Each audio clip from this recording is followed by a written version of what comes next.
Whether you're fly fishing in a stream, getting those ankles wet, or deep in the ocean casting nets, fish nerds. Fish nerds. Fish nerds. It's a Hello and welcome to the Fish Nerds, a show about fish, fishing, and eating fish. I'm Clay Groves, Chief Executive Fish Nerd, licensed fishing guide, your best friend, and we're back from a super duper long, well-needed break, and we're excited to be here. We'll talk about why we were gone in a few minutes, but first, let's talk about what's happening on today's show. We have John King with us. John King is the crappie hippie. He's the owner of a lead-free bass company called Glass Water Lead-Free Lures. He'll be on today. He's got a little bit of a news piece he did, and he's launching a new product. He's going to need your support over at Kickstarter, and he will talk about those today. Fish Guy Josh is here with a new Fish Guy Follows. We're going to talk about some effing reviews, Fish Nerd reviews on Apple Podcasts. And we've got a Fishy Statements contest winners. We'll talk about that in a minute. So much to do. But why don't we just open right up with John King, the crappie hippie, with his news. News, fish in the news. Everybody loves their fish in the news. Hey, this is Crappie Hippie, your tree-hugging redneck from eastern Kansas with a fishing news report. This report concerns pro bass fisher Mike Long and his cataclysmic fall from grace. But hey, let's back up a minute. Who in the hell is Mike Long and why should I care? I asked myself this question upon seeing some Instagram posts about this pro bass angler who was exposed as a fraud in the San Diego media on Sunday, June 23rd. But apparently, if one's into bass fishing, even on a very casual basis, it's hard not to know at least a little about this guy. He has all sorts of lake records, including a 20-pounder that ranks 9th on the biggest bass of all time. And for a decade, he carried the accolade of ranking Big Bassmaster USA. He's in all kinds of articles and reports. His name is on all sorts of fishing gear. He's also pocketed about $150,000 over the past 10 years as the best tournament fisher in the San Diego area. Even so, why should I care? While I have no real problem with tournament fishing, it is definitely not my bag. Also, it seems that no major tournament for any species, but especially bass, fails to involve some sort of big dramatic cheating incident or an attempt at it, especially when a championship trophy and a champion-sized check is involved. It happens. Everyone hates it, but it does happen. However, as this story appeared again and again on feeds by fishers I like, respect, and many of which I've had some sort of contact with, including Nick and Dan from the Fish Nerd Facebook group, I began to think that there was something extraordinary about this particular situation that merited further attention. That's when I took a look at the video. A video where a guy is clearly trying to snag fish. A video where eventually this person snags a bass over 10 pounds, lays it on a measuring board, and takes all sorts of pictures of it before releasing it. Pics that would eventually show up on his media as yet another lunker taken while fishing a big swim bait legitimately. It was appalling. Bass legend? National swim bait expert? Brazen con artist, more like.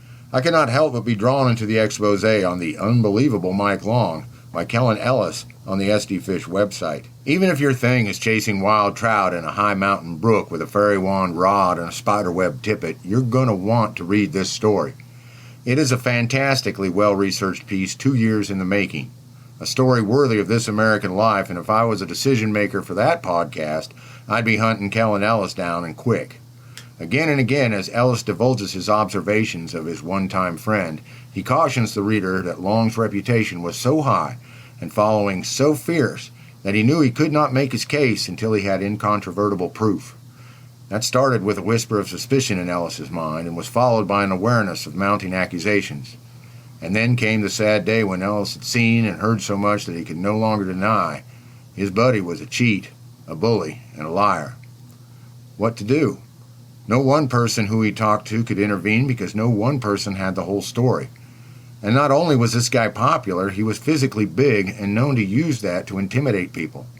Thus, like a truly dedicated journalist that he is, Kellen Ellis takes the job unto himself.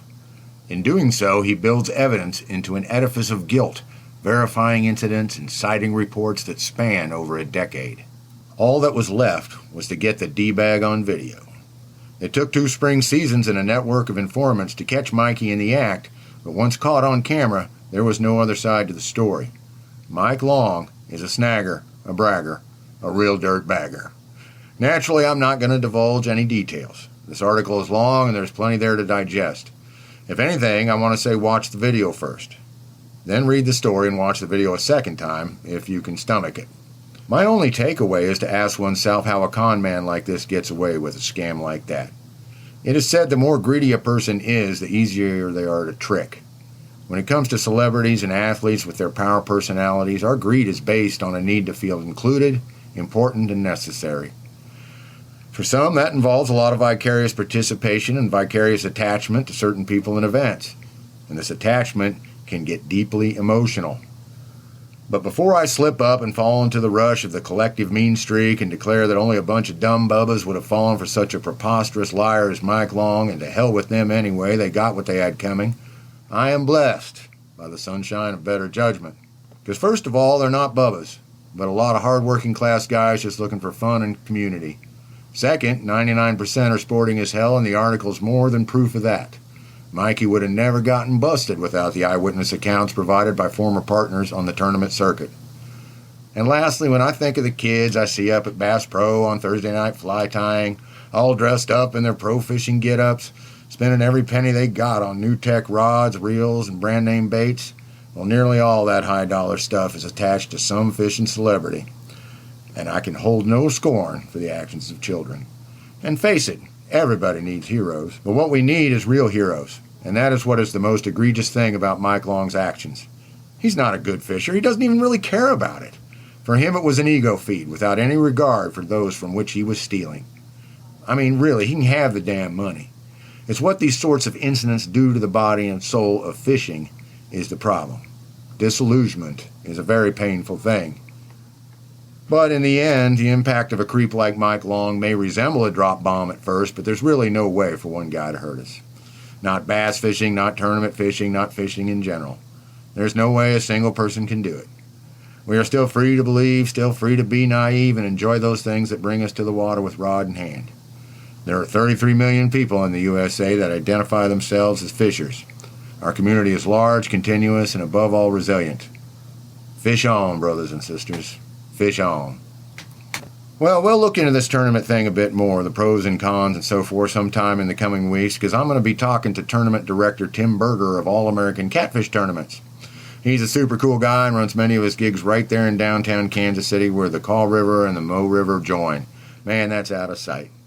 Okay, so the links to the expose and the video are down below.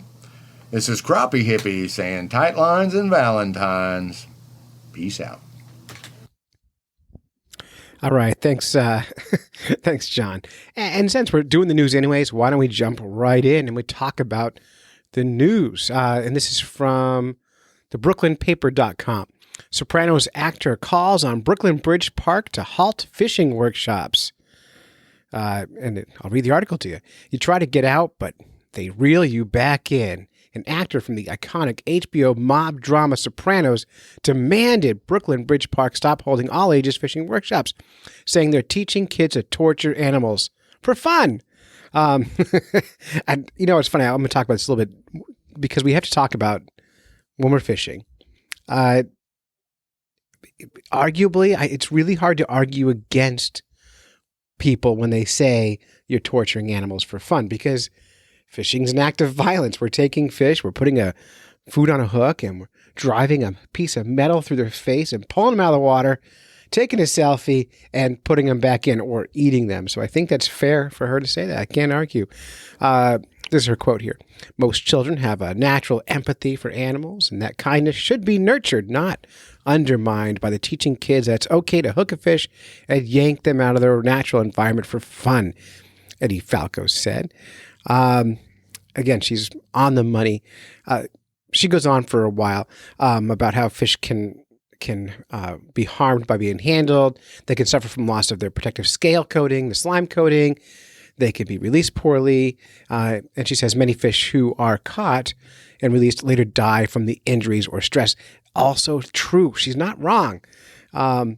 but she wants Brooklyn Park to teach kids about caring for the environment by trashing the fishing and getting on to some more PETA-based stuff.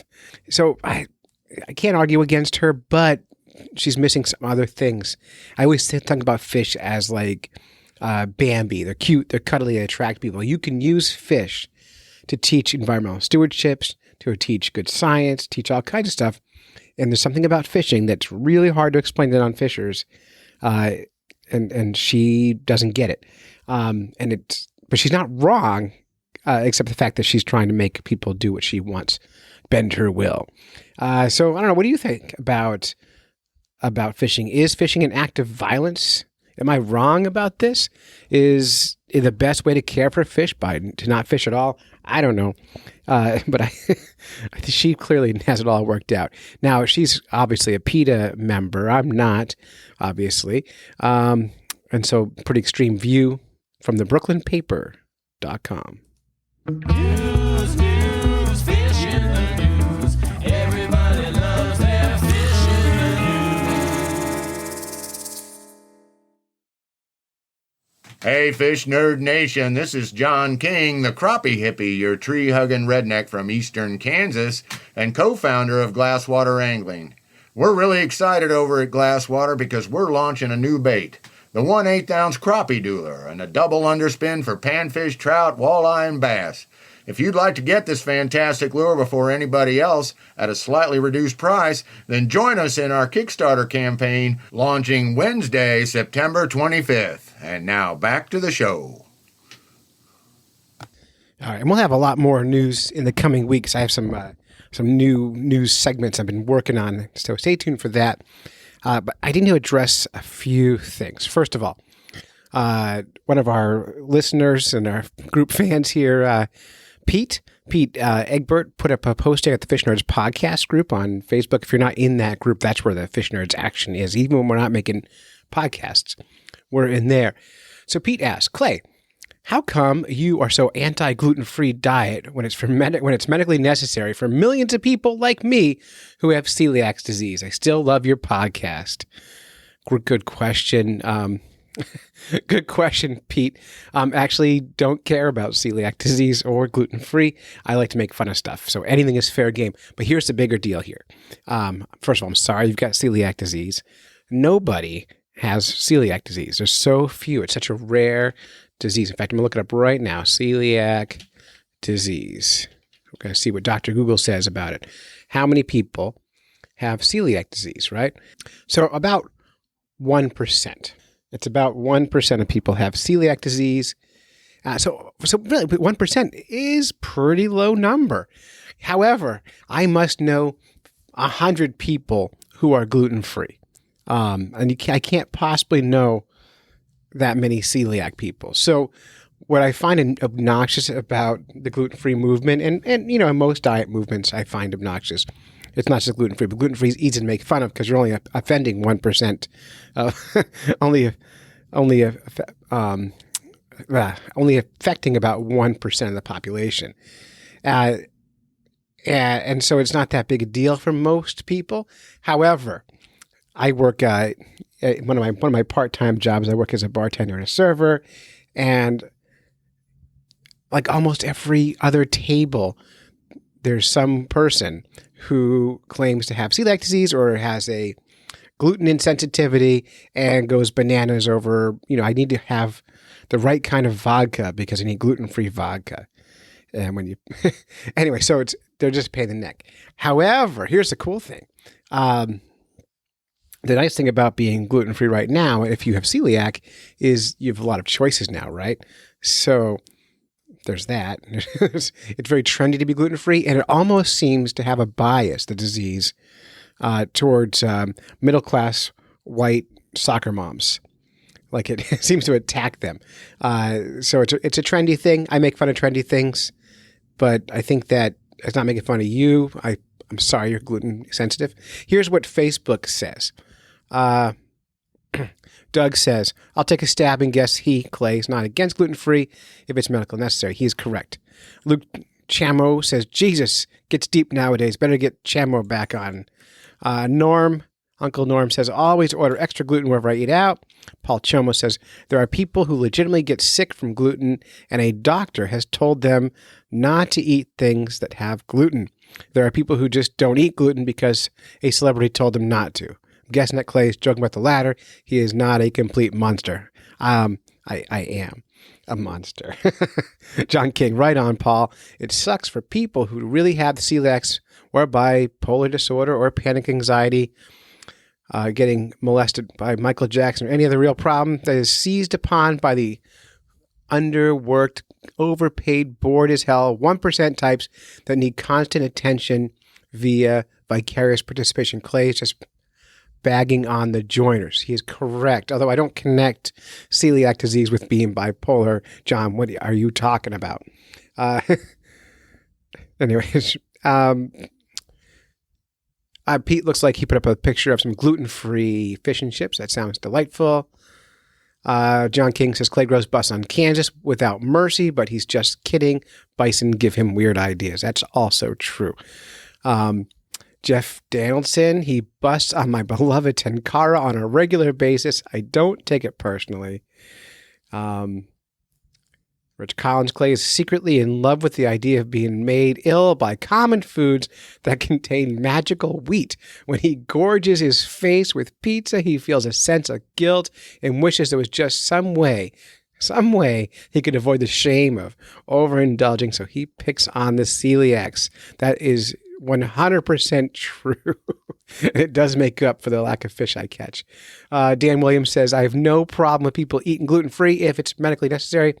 I have a problem with the hipster millennials hogging all the gluten-free products to be trendy, leaving the gluten-free aisles in the supermarket empty for people who really need this product. All that said, the trend does make more products available, so there's that.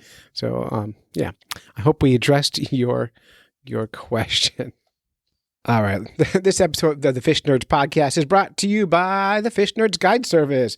We're heading into winter now. It's time to start thinking about booking your ice fishing adventure.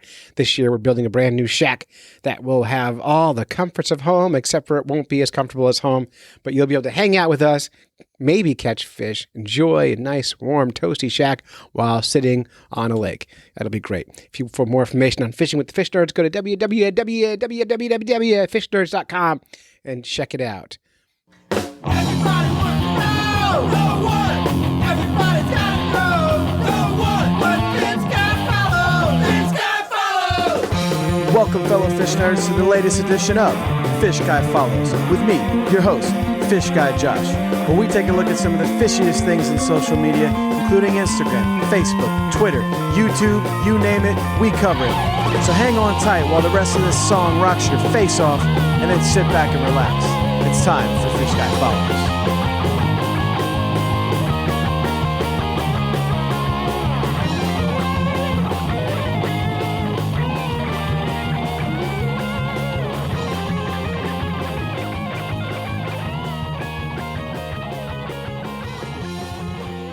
Greetings, fellow fish nerds. I have returned. Fish Guy Josh is back for another edition of Fish Guy Follows. First and foremost, my apologies for being off the air for so long.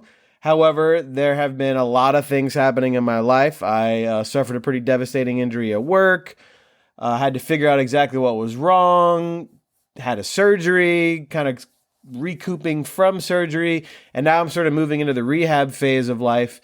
And on top of all of that, I am also expecting a Fish Guy Jr. here in the near future, which I'm really excited about. So, as you can see, life's been busy. But I am back, and while I was sitting on my butt, healing up on my leg, obviously I did a lot of perusing through social media to find a few new Fish Guy follows for you guys. And today's follow is going to be on Instagram. And it's one of my favorite kind of Instagram follows because it's very similar to my Instagram page in that it is a day in the life of sort of photo diary of someone who happens to be really fishy and appreciates a good photo. And you sort of get a small glimpse into their life without being overexposed and without getting too many posts per day. Great follow. So today's follow is going to be Halley Berry. And that's HALLEY_BERRY. BURY. Now, the description of what Halle Berry is as an Instagram follow is enough to make you want to follow her. Basically, she's a tattoo artist who loves to fly fish and lives out in the great wide open of Wyoming. So you get a lot of cool fly fishing photos, a lot of cool tattoos, and a lot of cool camping adventures from her. You're not going to see a ton of posts per week. It's the perfect amount, in my opinion. You may get a couple a day, every other day, every 3 days, something like that. It won't flood your feed, but when it does, it's going to be some really great photos. As far as the kind of content you're going to get following Halle Berry, you get a lot of fishing, a whole lot of fishing. You're going to get a pretty interesting mix of posts. Basically, it's this really cool tattooed girl who loves showing off all the fishing pictures she has and all the different camping adventures she has along the way and some of the other fun stuff mixed in between. It's a really great follow. She's a real positive person. I've spoken with her through Instagram. Really cool girl. She has a link up to her tattoo website so you can see some of the stuff she's done and the shop that she works for. And you can also see a lot of her great tattoos because she's posing in the pictures. And a really great follow, really cool person. Check her out. Halle Berry, HALLEY_BURY. That's on Instagram. Don't forget to follow me on Instagram too, @FishGuyJosh. You can also follow me across all my other platforms with the exact same name. Thank you, Fish Nerd Nation. I'll see you next go round. Have a good one.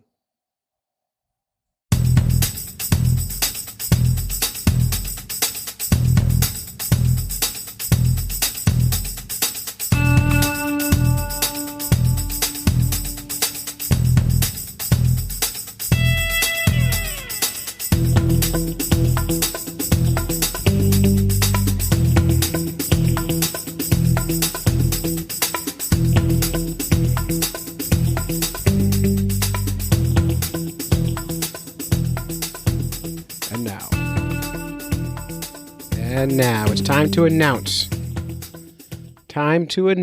The winner of the Fish Nerds. I hate this fishing quote contest that we ran in the springtime. It's been a long time. Winner will get a Fish Nerds prize package as well as some Glasswater lead-free lures from Glasswater Angling and some other surprises. Before I announce the winner, why don't we play all of the entries?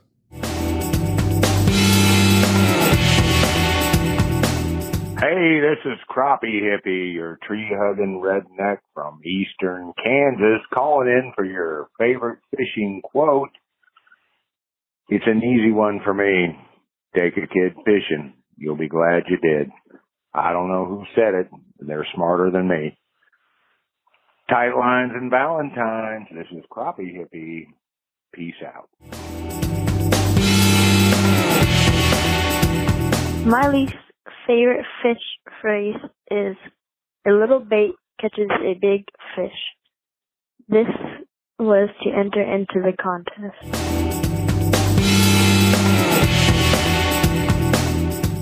This is Rich Collins, fly fishing snob, world traveler, and owner of Thirst Productions.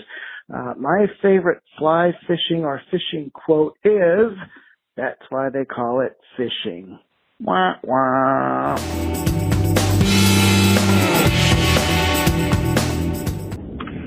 Hey Clay, it's Liam calling from Backwoods Graphics LLC down here in Newmarket, New Hampshire. Yeah. My favorite fish saying, and I actually have it on the back of my truck, is, "It's better to sit in a boat thinking about God than to sit in church thinking about fish." That's it. See ya. Hey, Clay, I hate the phrase, "Well, the worst day fishing's better than the best day working." No, it's not. My worst day fishing, I've had hooks embedded in my face. That's never happened at work. My best day at work, we had like a nacho bar, and somebody brought in cake. That was way better than catching a treble hook to the face. That's a garbage saying. Thanks for being you, Clay. Awesome. Bye.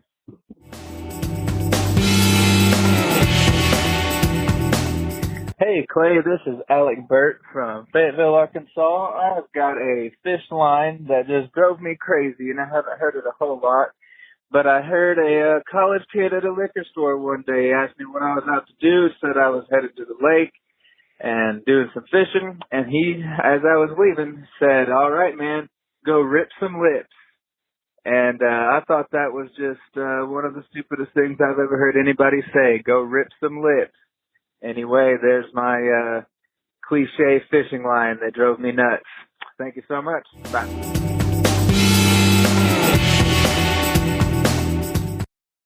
Hey, Clay and Fish Nerds. My name's Greg.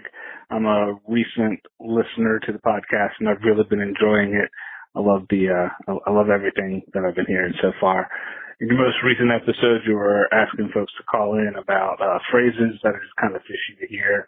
And one of my coworkers, whenever he goes away on a fishing trip, he always comes back and asks him how it was. He says, "Well, even if the catching ain't good, the fishing always is, right?" And I mean, I chuckled the first time. It was cute, but you hear it 7, 8, 12, 50 times, it starts to get old. Anyhow, keep up the good work you're doing. Always looking forward to a new episode. Take care. Bye.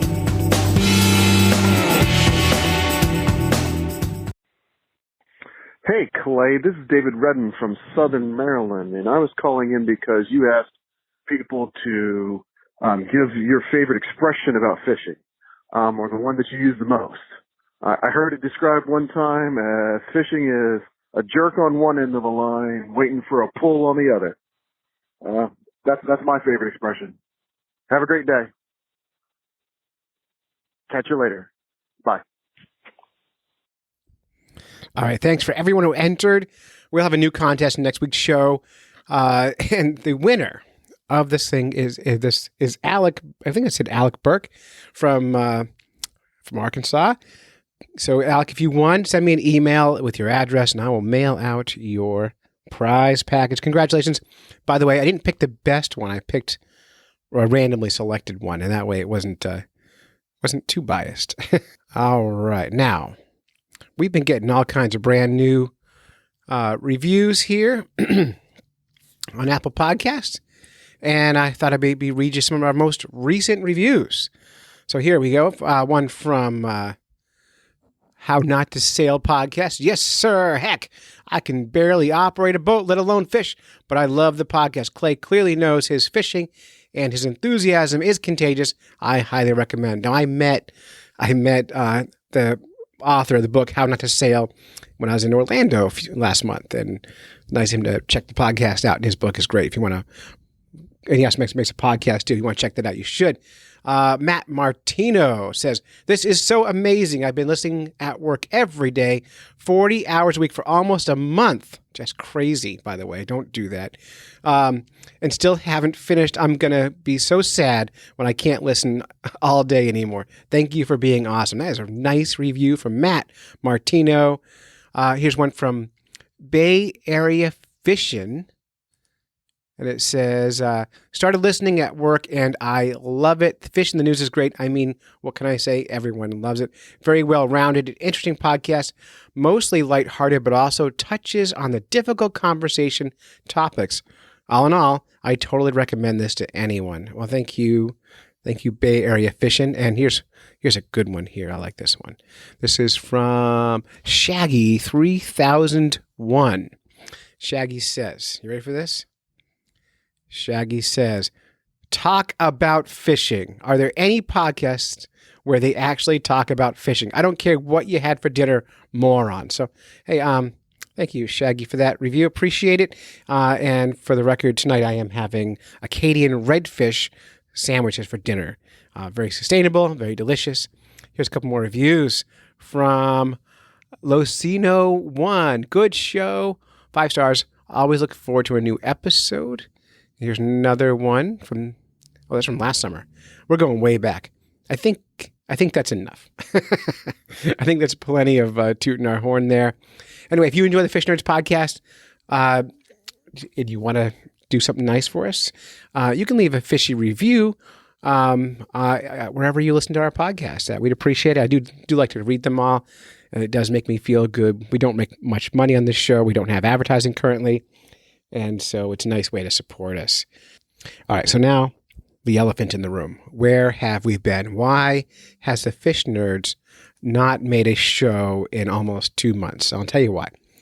First of all, I love making the podcast. I'm going to keep making the podcast. We run our summer schedule, which is I make a podcast whenever I feel like it, whenever I get around to it, which isn't nearly enough for anyone.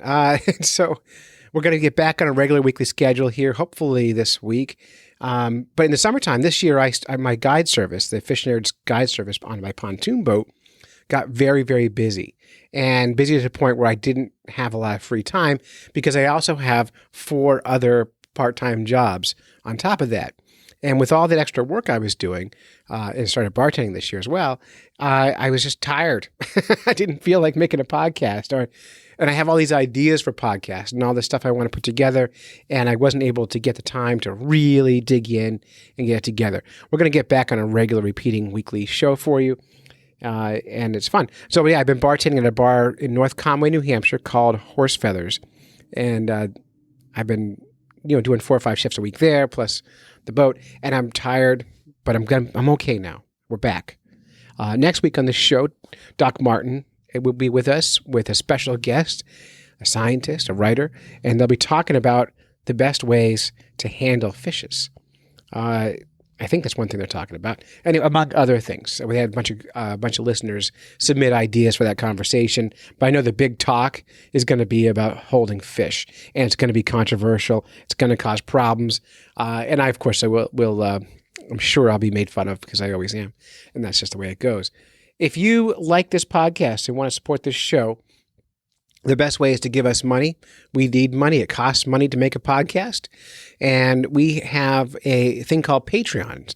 Patreon is like a Kickstarter for podcasters or anyone who makes art. And believe it or not, making a podcast is like making art.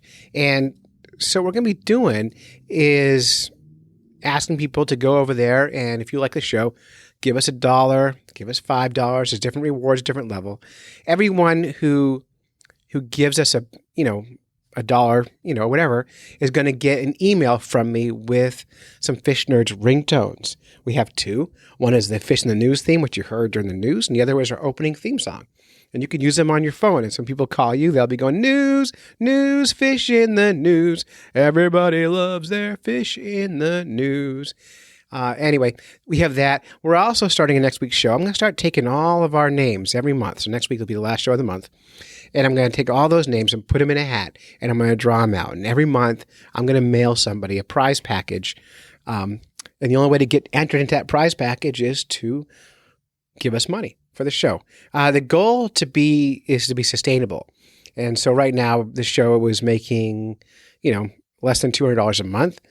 To be sustainable, which means I'm making enough money to pay all the expenses, we need, 6 or 8 times that amount. It's not cheap to produce a podcast.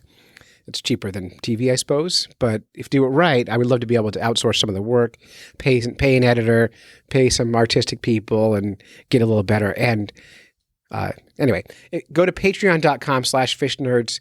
You'll see how to support it. And I'm going to do something I don't usually do. I'm going to read the names of all of our Patreon supporters and thank them, because I don't do it very often. I don't show gratitude often enough.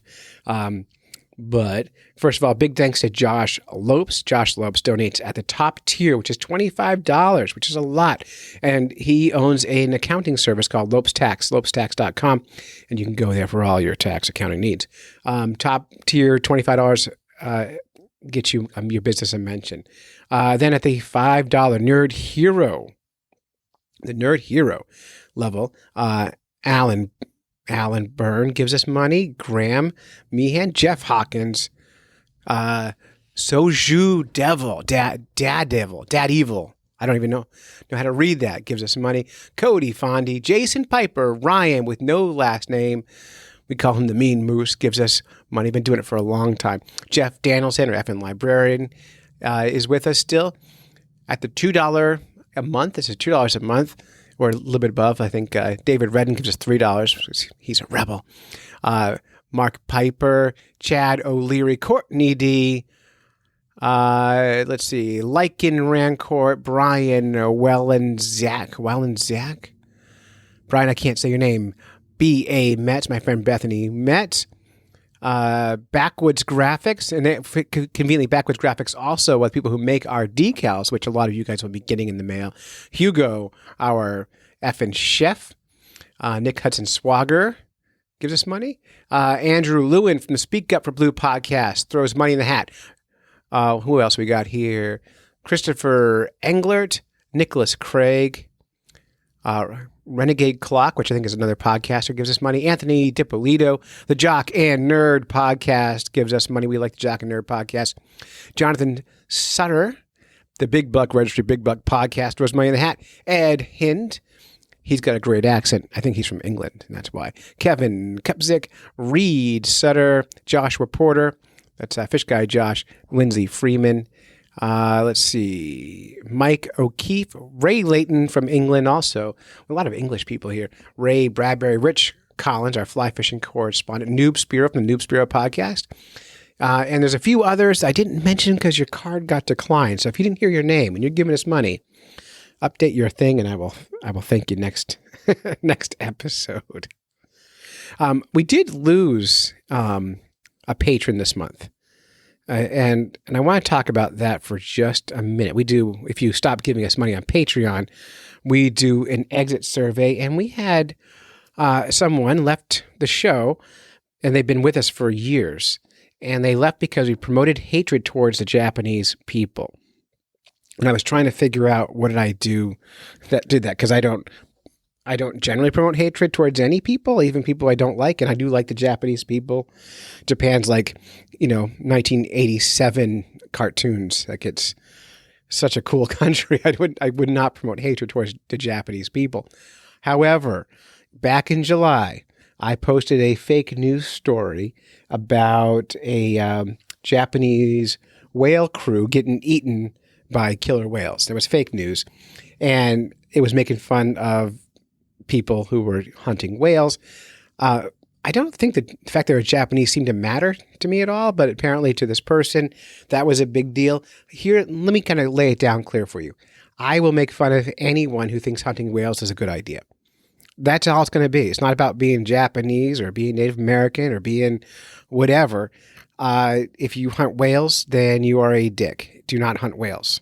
So I apologize for anything else I might have done, but if it was that, then we'll see you later. I don't want you listening. In fact, if you think hunting whales is good, you're not allowed to listen to the show anymore. You're fired from my show. Get off my show. Get out of here. Go on.